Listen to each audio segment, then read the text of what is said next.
Mesdames, Messieurs, bonsoir. Ici Michel Pilote. Bienvenue à Parole à l'élu. On commence cette émission avec le conseiller de Buckingham, Maxime Pedneau-Jobin. Monsieur Pedneau-Jobin, évidemment, d'abord, bienvenue encore une fois dans nos studios. Évidemment, on ne peut pas commencer notre émission sans parler des événements qui se sont déroulés la semaine dernière, mercredi dernier. Vous aviez décidé, comme chef de l'opposition, d'assister à une réunion préparatoire au budget, une réunion qui était réservée aux membres du comité exécutif. Et rapidement, on vous a expulsé. D'abord, évidemment, ma première question, c'est de savoir pourquoi cette décision-là d'aller assister à cette rencontre-là. Bien, d'abord, j'ai pris ça, oui, je ne peux jamais me dissocier du fait que je suis chef d'Action Gatineau, mais je voulais de l'information. Et c'est une réunion, d'abord, le début, c'est une réunion de l'exécutif. Et à l'exécutif, le maire nous a invités à plusieurs reprises, à tous les élus, à participer. Après ça, c'est une rencontre de l'exécutif avec la commission des finances. Et dans les deux cas, on a le droit d'y aller. Ça a l'air que quand ils sont ensemble, on n'a plus le droit. Moi, ce que je voulais, c'est de l'information parce que quel va être le processus budgétaire, c'est quoi les premières recommandations, comment ça va se passer dans 2 semaines, l'analyse elle-même du budget. Pour moi, c'est dans l'intérêt de tout le monde, surtout dans le contexte de la commission Charbonneau, c'est dans l'intérêt de tout le monde que les politiciens soient équipés pour poser des questions, surtout dans des questions budgétaires. Vous me dites que, bon, Monsieur le maire, vous avez déjà dit, Monsieur Bureau, vous avez invité tous les élus là, à participer à toutes les rencontres du conseil exécutif. D'abord, est-ce que vous avez déjà assisté à certaines de ces rencontres-là sans problème? Oui, à l'exécutif, on est quelques-uns à être allés. Au CCU, au comité d'urbanisme, il y a régulièrement des gens qui viennent. Dans l'ensemble des commissions, quand un conseiller a un dossier qui l'intéresse particulièrement, notamment quand ça traite directement de son quartier, peut venir à la commission. La condition, c'est que la présidence soit d'accord. Et dans l'histoire de la ville, à ce que je sache, il n'y a jamais eu de conseiller expulsé. C'est la première fois. Et c'était assez intéressant au point de presse du maire et de son parti. C'est d'abord sorti en bloc pour dire en bloc que je venais là juste parce que je n'étais pas invité.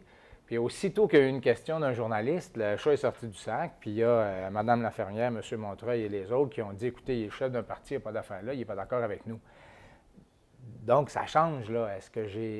Si les gens ont accès au comité, juste s'ils sont d'accord avec le groupe du maire, ça ne marche pas, là. C'est pas ça de la démocratie, là. Il y a certaines personnes qui vous ont reproché, notamment, d'être sortis tout simplement à la demande de M. Bouvier. Avec le recul, est-ce que vous auriez peut-être procédé un petit peu différemment et attendre qu'on vienne chercher la sécurité?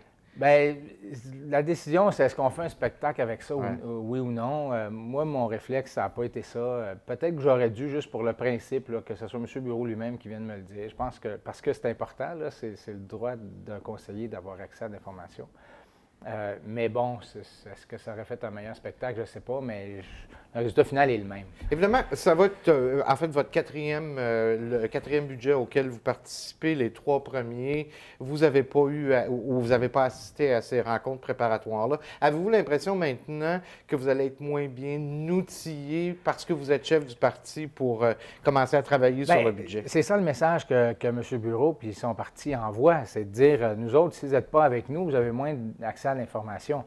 C'est là où moi, je trouve qu'il parle des deux. Parce que quand il y a un parti au pouvoir dans une ville, là, on encadre le droit de parole de tout le monde, on encadre. Puis là, M. Bureau, il dit, il y a des villes où les gens ont accès à l'information le matin même. Mais c'est ça qu'il veut? Est-ce que c'est ça qu'il propose? Si c'est pas ça qu'il propose, qu'est-ce qu'il propose? Nous, on est en train, au parti, de regarder parce que moi, je ne suis pas d'accord que l'opposition soit exclue. Moi, je suis plutôt comme ce qu'on fait au fédéral ou à Québec, c'est que l'opposition a, par exemple, accès aux vice-présidences des comités.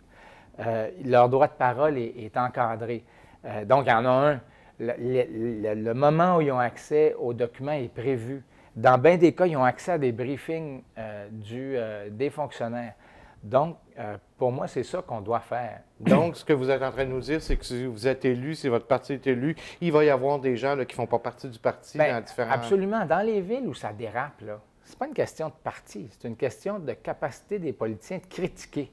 S'il n'y a personne qui critique parce que toujours la même gang qui est au pouvoir, puis ils décident les affaires ensemble, puis ils sont des bons amis, c'est là où ça dérape.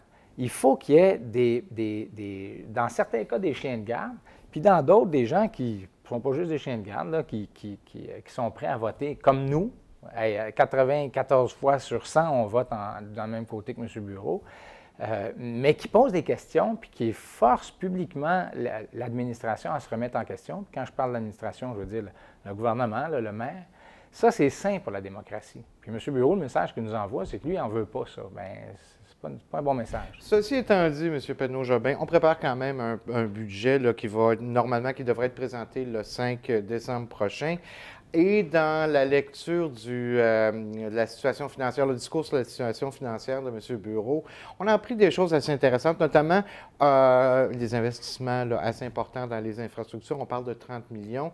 On parle qu'on va terminer l'année avec un surplus de 6,5 millions de dollars. Ça peut sembler beau, et effectivement, c'est quand même des beaux résultats, mais il reste que c'est 50 de moins que ce qu'on avait réussi à faire en 2011. Oui, le surplus, il faut être prudent parce que sur un budget de 500 millions, 6 millions, c'est pas beaucoup, là. On n'est pas. Il y a des gens qui n'aiment pas qu'on ait des surplus parce qu'ils disent si vous avez des surplus, c'est que vous taxez trop. C'est pas vrai. Si on a des surplus, c'est parce qu'on n'a pas le droit de faire de déficit. Donc, il faut prévoir un certain surplus qui nous aide aussi s'il y a des fluctuations dans l'économie qui fait qu'on a moins de revenus. Puis là, c'est un peu ça qui se passe. Là. Les revenus baissent un peu. Donc, 6 millions, c'est vraiment pas exagéré comme surplus. Donc, à partir de, en fait, ce soir, vous devriez recevoir les documents préparatoires au budget. Vous allez vous attaquer le budget ensemble, le conseil municipal, chef de parti, mais aussi comme conseiller du secteur Est, en fait, de Buckingham. Qu'est-ce que vous allez surveiller? À quoi vous vous attendez? Quelles vont être vos batailles, là, si on veut, pour le prochain budget? Bien, il y en a plusieurs. Évidemment, la bataille principale, c'est toujours le taux d'augmentation des taxes. Moi, l'année passée, je trouvais qu'on empruntait pour payer l'épicerie, c'est-à-dire qu'on prenait des montants non récurrents pour limiter la hausse de taxes. Il faut la limiter, mais tant qu'à moi, c'est par une revue de programme, c'est par une revue des dépenses qu'on fait. C'est pas rabouter parce que ça devient des compressions déguisées. Là. Si on n'augmente pas les taxes, au moins au niveau de l'inflation, bien, soit qu'on coupe des programmes, soit que dans le fond, c'est des compressions déguisées. C'est que tout le monde travaille avec moins d'argent. Puis ça, je trouve que c'est manquer de vision. La revue de programme, elle doit se faire en fonction de ce qui est prioritaire pour nous puis ce qui ne l'est pas. Moi, enlever des secrétaires puis couper dans les moyens de travailler des gens, je trouve que ce n'est pas nécessairement la bonne solution. J'aime mieux qu'on dise, bien, tel programme, on ne le fait plus. Puis ça, bien, c'est la commission qui a été mise sur pied cette année qui était supposée arriver à des résultats. C'est que moi, ma première question, c'est quoi leurs résultats? On a aussi des investissements qu'on fait, 100 de ce qu'on a comme nouveau revenu va dans les infrastructures.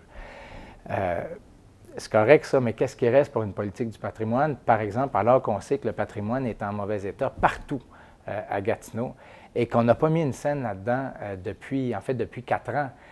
Moi, je ne pense pas que c'est du crémage sur le gâteau, ça. C'est essentiel.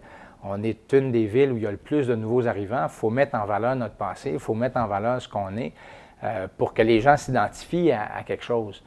Sinon, ça fait des communautés tricotées pas serrées pantoute, ça ne fait pas de la qualité de vie.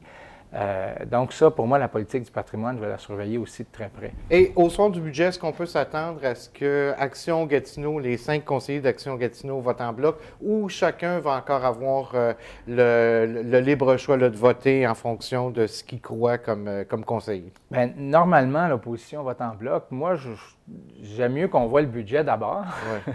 Qu'on fasse une série de demandes, qu'on voit ce qui est là-dedans, qu'on voit les réponses qu'on a, puis après ça, on se branchera. Je ne tiens pas pour acquis qu'on va voter contre nécessairement. Non, mais vous avez vraiment dit qu'il va y avoir des lignes de parti pour certains dossiers. Oui. J'imagine que le budget, ça va en faire normalement, c'en est une. On pourrait voter ensemble pour, ensemble contre, mais il me semble qu'on devrait voter ensemble parce que le budget est aussi porteur d'une certaine vision. Là.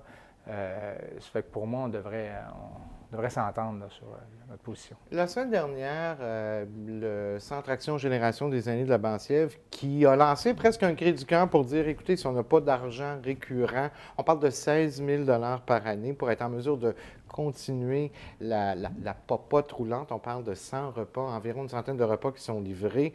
Et vous étiez hier à l'Agence de la santé, en fait, la semaine dernière, jeudi dernier, oui. Je pense, vous étiez là pour pour vous assurer là, un petit peu de la survie de la popote roulante. Comment ça s'est passé? Bien, ça se passe toujours d'une façon très formelle à l'agence, là, parce qu'on on y va, on dit ce qu'on a à dire, puis la réponse vient par écrit. Évidemment, moi, je suis resté à la pause, donc on a pu jaser un peu, puis je le sais que l'agence travaille sur une solution, là. Et en fait, il devrait être en mesure de l'annoncer, là. Mais on travaille sur une solution qui peut être à court terme, là, donc en non récurrent. Nous, ce qu'on allait donner comme message, c'est qu'il faut que le Centre des aînés, le Centre Action Génération, soit capable de savoir de combien d'argent il dispose, parce qu'il ne peut pas planifier si c'est juste d'année en année. Moi, j'avais 2 messages à passer en disant que ce service-là est essentiel, c'est des personnes vulnérables, on en a beaucoup d'aînés. Mais l'autre message était plus général, c'est de dire, moi, comme conseiller municipal, je fais de la politique de proximité. Donc, je travaille avec le centre de dépannage, les aider avec le CLD à diversifier leurs revenus. Je rencontre le centre actuel pour parler de logement. Je rencontre des organismes communautaires fréquemment pour les aider dans divers enjeux qui concernent la communauté. Puis, en fait, on est des partenaires, on travaille ensemble. Là, souvent, c'est eux qui m'aident. Et le message que je voulais dire à l'agence, c'est tout ce monde-là travaille avec pas assez d'argent. Moi, j'ai travaillé à l'agence, je connais la situation, mais la situation ne change pas. Puis il faut qu'elle change parce que des groupes comme le Centre Action Génération s'occupent d'aînés qui sont vulnérables, puis c'est eux qui font le travail, autant pour les activités des aînés, pour le logement des aînés, pour la défense des droits des aînés. Ils font ça avec pas assez d'argent. Ça fait que le message général à l'agence, c'était de dire, moi, je veux que vous mettiez de la pression, puis je mets de la pression sur vous pour que le financement de base des organismes soit et le message de Mme Desormeaux est clair, par contre. Il n'est pas question qu'on enlève à d'autres organismes pour donner à la popote roulante là, ce qu'on veut au Centre Action Génération, c'est vraiment là, de l'argent neuf. Bien, ça, c'est la position des organismes communautaires. Moi, j'appuie, puis tu sais, si c'est ce qu'ils veulent, moi, je ne me désolidarise pas, mais je ne veux pas rentrer dans ce débat-là entre l'agence et le communautaire. Ce n'est pas tout à fait mon rôle de faire ça. C'est pour ça que moi, j'appuie, dans le dossier de la popote, j'appuie le Centre Action Génération.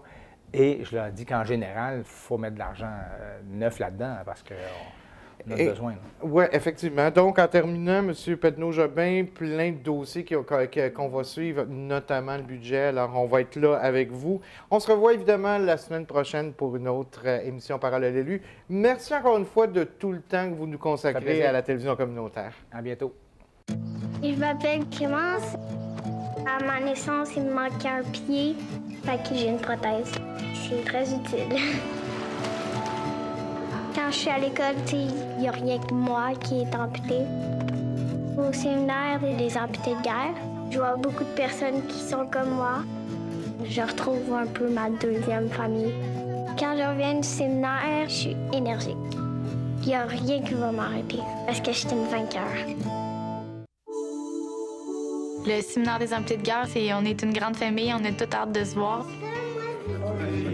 Il y a des grands, il y a des petits, puis les grands prennent des petits comme les petits apprennent des grands. J'ai toujours aimé prendre des photos. J'étais la photographe désignée de la famille.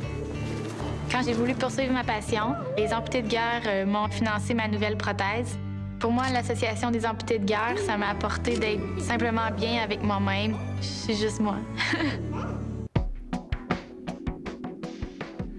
On est de retour à Parole à l'élu et cette fois-ci, mon invité, le maire de la municipalité de l'Ange-Gardien, M. Robert Goulet. M. Goulet, bonsoir. M. Pilote, bonsoir. Évidemment, hier soir, présentation de la situation financière de la municipalité pour l'année 2012. Le moins qu'on peut se dire, c'est que malgré que ça a été une année charnière, on sait de la construction de la nouvelle mairie, de la nouvelle caserne de pompiers, c'est quand même une année. Ça va encore très bien à l'Ange-Gardien. Ah ben oui, tout va très bien à l'Ange-Gardien. Nos prévisions budgétaires s'annoncent excellentes. Nous avons maintenu un rythme de fonctionnement très intéressant, dans le sens où, comme je disais, sur l'aspect financier, tout baigne. On ne devrait pas, en principe, avoir de difficultés pour présenter un bon budget, un budget qui devrait plaire aux électeurs. Et quand on regarde ce qui s'est passé en 2012, on peut s'apercevoir que la municipalité, j'ai presque envie de dire, est de plus en plus populaire parce qu'on parle d'au moins 60 nouveaux bâtiments là, qui ont été construits en 2012 et ça continue. Oui, comme vous dites, 59 nouveaux bâtiments, c'est 29 de plus que l'an passé. Alors, c'est beaucoup. On a un développement qui continue, qui est intéressant. qui est un apport de taxes extraordinaire qui nous permet de continuer de développer notre municipalité en harmonie avec ce que l'on s'est déjà donné comme plan. Alors, on ne déroge pas de nos visions et tout ça est très, très, très, très positif. Et ça inclut nécessairement aussi le développement du parc d'affaires où nous comptons maintenant 15 entreprises et 4 en construction. Nous avons également développé cet été, ce qui est quand même quelque chose de pas banal, là, un chemin dans le nouveau, dans la phase 2 du parc d'affaires. Alors, il y avait là un précipice très profond qu'on a dû remplir. On a fait un très beau chemin maintenant. Alors, ça dégage les nouveaux terrains. On a déjà 2 terrains qui sont pratiquement vendus. Alors, il en restera une vingtaine pour des clients éventuels. Alors, tout ça va très, très, très, très bien et c'est de bon augure pour les années à venir. Est-ce qu'on sait, ce qui est intéressant, c'est que la municipalité est très vaste. Il reste encore beaucoup d'endroits où les gens vont pouvoir bâtir, dans l'Ange-Gardien. Est-ce qu'il y a d'autres projets de développement résidentiel qui sont Oui, on a de nouveaux projets qui sont dans nos cartons, là, qui devraient être en place pour recevoir des maisons en 2013. Cependant, contrairement à ce que vous... Non, pas contrairement, je ne veux pas vous contrarier, mais le développement se fait dans la partie sud de notre municipalité. La partie nord, je dirais le 3/4 est zonée industrielle, excusez-moi, agricole et forestière. Alors, nous n'avons absolument pas aucun intérêt, intention, du moins, d'aller dans cette direction-là. Il reste effectivement des terrains à construire. Cependant, d'ici une dizaine d'années, il y aura possiblement un ralentissement parce qu'on manquera de terrain à ce rythme-là. Ce qui n'est pas une mauvaise nouvelle en soi, parce qu'à un moment donné, là, il faut penser qu'il y a une limite à supporter un développement. Alors, on essaie de le faire le plus harmonieusement possible, de façon à se préparer pour l'avenir. Notre parc d'affaires est aussi notre garantie de revenus pour les années à venir. Alors, tout ça a été planifié, tout ça va dans le sens de l'avenir du développement. Mais le but, c'est pas de faire de l'Ange-Gardien une méga métropole. Absolument Vous voulez pas. quand même garder toujours ce même cachet. Absolument le cachet pas. Que vous avez actuellement. Le cachet rural et tout ça. Alors, on ne sort pas de notre vision d'antan. Et vous avez toujours la même entente avec la Ville de Gatineau en ce qui concerne l'utilisation des terrains sportifs, entre autres, culturels aussi. Oui. Et est-ce que l'entente est à renouveler à chaque année aussi? L'entente tire à sa fin, à la fin de cette année. Alors, elle est présentement en négociation avec la Ville de Gatineau. Alors, on prévoit, on espère, un renouvellement de cette entente-là qui subira sûrement une certaine augmentation en termes de finances, mais on s'est préparé en conséquence. On s'attend à une certaine augmentation, ce qui est normal après 4 ans. Si on regarde le budget global de la municipalité en 2012, on parle de 5,6 millions de dollars, légèrement supérieur à 2011. Je n'ai pas les chiffres là, pour 2011, mais quelques milliers de dollars de plus, quelques centaines de milliers de dollars de plus. En 2011, vous aviez réussi à avoir un surplus quand même de 230 000 dollars. Vous prévoyez quand même un surplus budgétaire là, pour l'année 2012. Oui, on prévoit un surplus, mais un surplus qui, selon notre directeur général, qui est prudent de nature, comme on l'a dit dans le discours hier, peut-être un peu inférieur, mais on parle d'un 5 % inférieur au maximum, ou au mieux à peu près équivalent à l'an prochain, l'an passé. Alors non, ça ne change absolument rien dans notre situation financière. On est très confortable avec ça. Est-ce que vous avez déjà une idée à quoi ces sommes-là vont servir, le surplus, à quoi ils pourraient servir? Bon, nécessairement, ces surplus-là peuvent servir à toutes sortes de projets intéressants, que ce soit pour le réseau routier, les montants qu'on doit mettre encore dans notre réseau routier, le développement possible de certains secteurs de la municipalité. Alors, on n'a pas encore vraiment tablé sur ces projets. J'imagine que ça va être fait là, après le prochain budget. Après le prochain budget. 2012, vous avez dépensé 1,1 million de dollars pour votre réseau routier et c'est encore une priorité là, pour l'année qui vient. Oui, absolument. Heureusement, nous avons des revenus qui viennent de la taxe de vente sur l'assise qui nous est remis par le gouvernement et notre programme de redevance des sablières et carrières qui nous rapporte des montants intéressants, plus l'investissement de la municipalité, ce qui nous a permis de mettre 1,1 million. Alors, on vise à peu près la même chose, même un montant peut-être un peu supérieur dans notre débat sur le budget. Je pense que nos chemins dans l'ensemble en Ange-Gardien sont en bonne condition et nous voulons les maintenir dans cette condition-là. Alors, il y a nécessairement des travaux à faire. Est-ce qu'il y a des routes ou des chemins là, qui sont déjà ciblés pour être revus en 2013? Je sais que le département des Travaux publics a déjà établi une liste des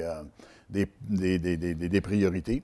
Alors, il s'agira pour le Conseil, dans le débat du budget, de décider lesquels seront sujets de dépenses pour l'année qui s'en vient. 80 000 aussi que vous avez dépensé en 2012 pardon, pour vos parcs. C'est important pour vous que vos citoyens aient des endroits là, agréables pour être en famille? Oui, effectivement, c'est important et les loisirs sont toujours une chose primordiale dans une municipalité. On doit penser que les gens, lorsqu'ils reviennent chez eux, stressés toute la journée, ils ont besoin d'avoir un peu d'agrément.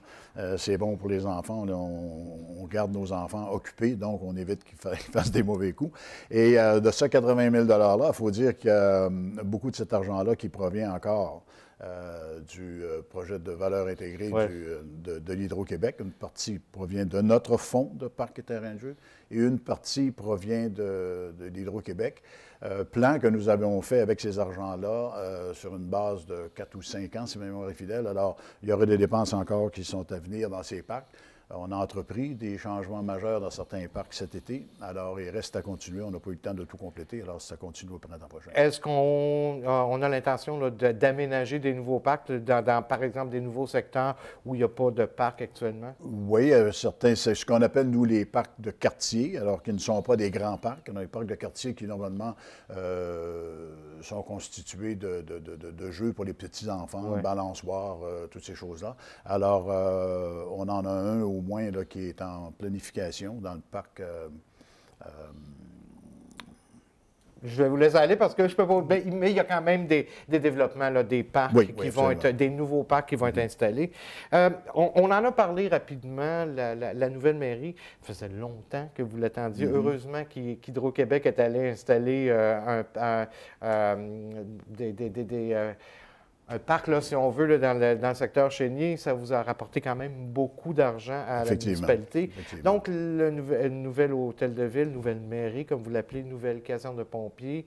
Mais ce qui servait auparavant d'hôtel de ville, on parle là, évidemment de l'édifice sur le chemin Donaldson, qui sert maintenant pour les pompiers et qui va être... En fait, il y a une partie qui est louée à un autre organisme actuellement. Oui, en fait, ça faisait partie de notre planification totale des argents d'Hydro-Québec. Alors, on avait mis un 400 000 $ pour rénover notre ancien hôtel de ville ou notre centre d'affaires. Et actuellement, c'est occupé par les travaux publics et les pompiers. Et nous avons loué à Créditao, qui est l'organisme qui supervise la plateforme bio et plus toutes leurs opérations à grandeur de l'Outaouais, ont loué 2 locaux chez nous. Alors, ça nous permet de maintenir l'édifice à moindre coût. Et il y a une phase 2 de rénovation là, qui va être entreprise très bientôt. Ce plan-là, même si les gens l'occupent actuellement, il y a des travaux à faire. Et puis, la caserne numéro 1 actuelle redeviendra ce qu'il était il y a 25 ans, c'est-à-dire le garage municipal.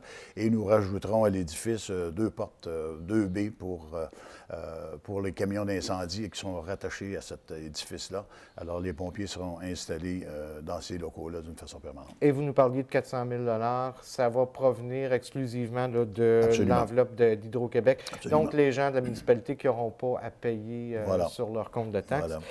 Évidemment, l'année 2012 qui s'achève, l'année 2013 qui commence, en fait, très bientôt, là, au niveau de la municipalité, votre budget devrait être présenté. Habituellement, à la mi-décembre, c'est présenté. Quelles vont être vos priorités à la municipalité là, pour la préparation du budget 2013? Bon, nécessairement, on a toujours, comme on parlait tout à l'heure, en tête les gros montants d'investissement, c'est-à-dire les chemins. Nous avons des dépenses courantes que nous devons augmenter. Nous avons également aussi à faire face à des augmentations de la quote-part de la MRC, qui inclut la police régionale.